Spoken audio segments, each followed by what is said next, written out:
Hey guys, what's up? It's Charlie here, and today we're going to be looking at the 10 last words you won't believe were said. Some of these last words are some of the most profound things ever said. They often know they'll never utter another word again, so they make it very meaningful. So here are some creepy, mysterious, and funny last words you won't believe were actually said. But as always, my first words in this video are be sure to subscribe and press the notification bell too. Coming up first, we have baked apple. These last words are as funny as they are dark. And to look at these last words, we need to go all the way back to 1928 in New York, USA. George Appel, spelled A-P-P-E-L, was on trial. He was convicted of taking a man's life. You see, George was a gangster and criminal in New York, and one day he took the life of a cop.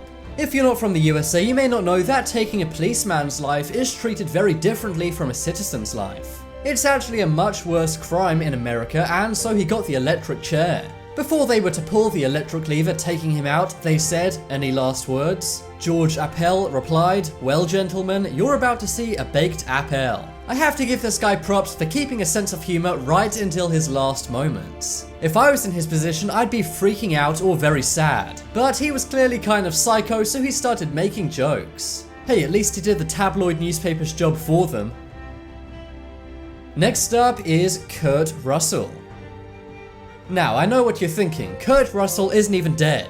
But that's because the last words of someone very famous was Kurt Russell. These are actually the final words of Walt Disney, the man behind Disney. He's known for his theme parks, TV channels, and movie studios. And kids going back decades all remember Mickey Mouse when growing up. On the 15th of December 1966, Walt passed away from lung cancer. He couldn't speak all that much in his last moments. But just before he passed away, he grabbed a small piece of paper and wrote something on it. The thing he wrote? Kurt Russell.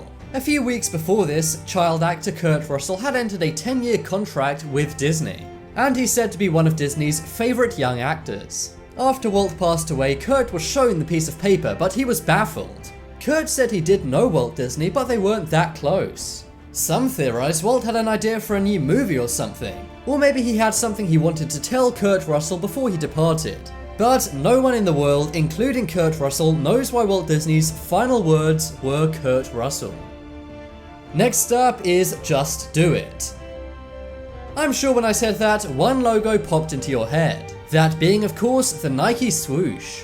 But many people don't realize where the iconic slogan of Nike, which is "Just Do It," actually comes from. Well, back in 1977 in Utah, USA, Gary Gilmore was put on trial.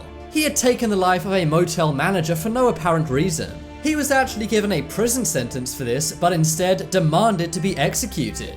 In 1966, the USA stopped the death penalty, but he was the first person to be executed after they brought it back in 1976. He was taken out by a firing squad, and just before they fired, they said, "Any last words?" His last words were, "Let's do it." Creepily, he sounded very excited when he said it. But Gary's legacy, albeit a bad one, lived on. After he'd been taken out, he donated all of his organs. And 2 people actually received his eyes. But how is Gary connected to Nike?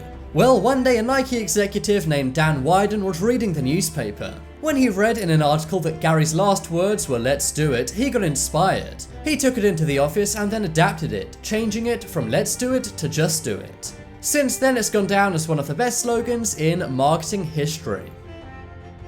Next up is Independence Day.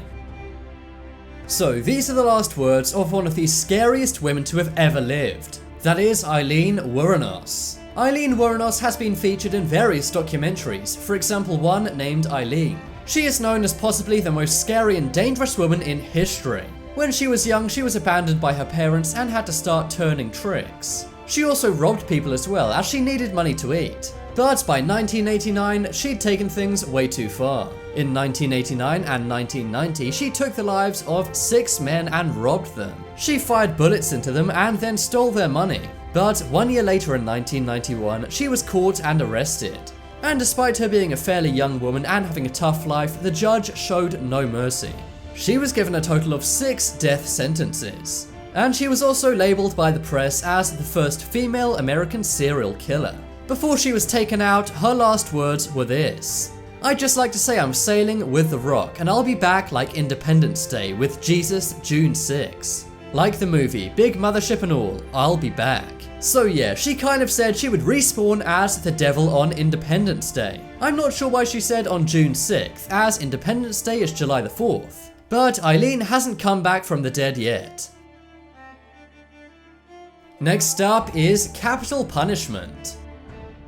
These are some last words, which are actually pretty true and thought-provoking, at least if they didn't come from this guy. In 1975, John Spenkley was a drifter. He basically hitchhiked around the USA relying on generosity and begging for food and money. He also sometimes traveled with companions he met on his way. But one day he was arrested after he took the life of one of his traveling companions.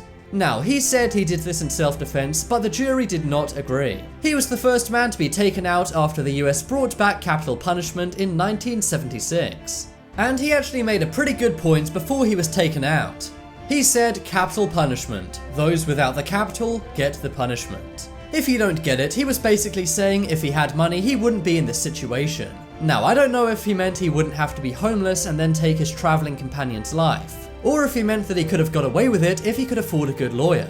But either way, it's a good point. It does sometimes seem like there's one set of rules for the rich and another for the poor. Next up is French fries.